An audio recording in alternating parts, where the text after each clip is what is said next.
आपण पाहतोय की सुनेत्रा पवार आता शरद पवारांच्या भेटीला दाखल झालेले आहेत। उपमुख्यमंत्री सुनेत्रा पवार त्यांनी त्यांची शरद पवारांची त्या भेट घेणार आहेत।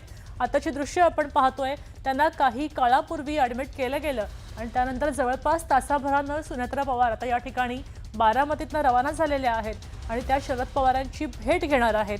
त्यांना दुपारपासूनच खोकला आणि छातीमध्ये कफ जाणवत होता आणि त्याच्यामुळे त्यांना श्वास घ्यायला त्रास होत होता।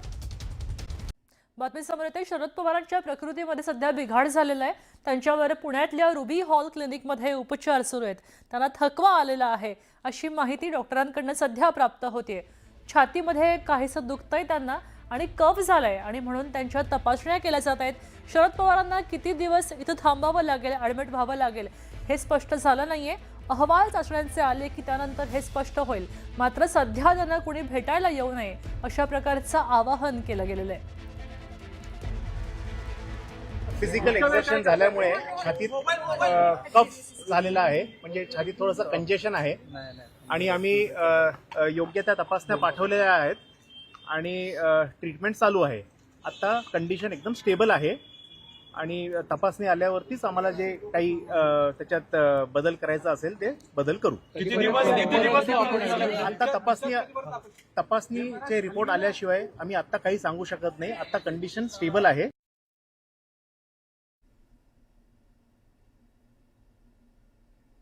आपण पाहतोय की त्यांना सध्या पुण्याच्या रुबी हॉल क्लिनिकमध्ये दाखल केलेलं आहे।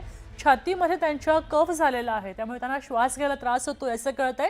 मात्र त्यांची प्रकृती स्थिर आहे। त्यांना किती दिवस रुग्णालयामध्ये थांबावं लागेल हे चाचण्यांचा अहवाल झाल्यावरच आपल्याला कळेल। आपण पाहतोय की सुनेत्रा पवार आता शरद पवारांच्या भेटीला दाखल झालेले आहेत। उपमुख्यमंत्री सुनेत्रा पवार त्यांनी त्यांची शरद पवारांची त्या भेट घेणार आहेत। आताची दृश्य आपण पाहतोय, त्यांना काही काळापूर्वी ॲडमिट केलं गेलं आणि त्यानंतर जवळपास तासाभरानं सुनेत्रा पवार आता या ठिकाणी बारामतीतनं रवाना झालेल्या आहेत आणि त्या शरद पवारांची भेट घेणार आहेत। त्यांना दुपारपासूनच खोकला आणि छातीमध्ये कफ जाणवत होता आणि त्याच्यामुळे त्यांना श्वास घ्यायला त्रास होत होता।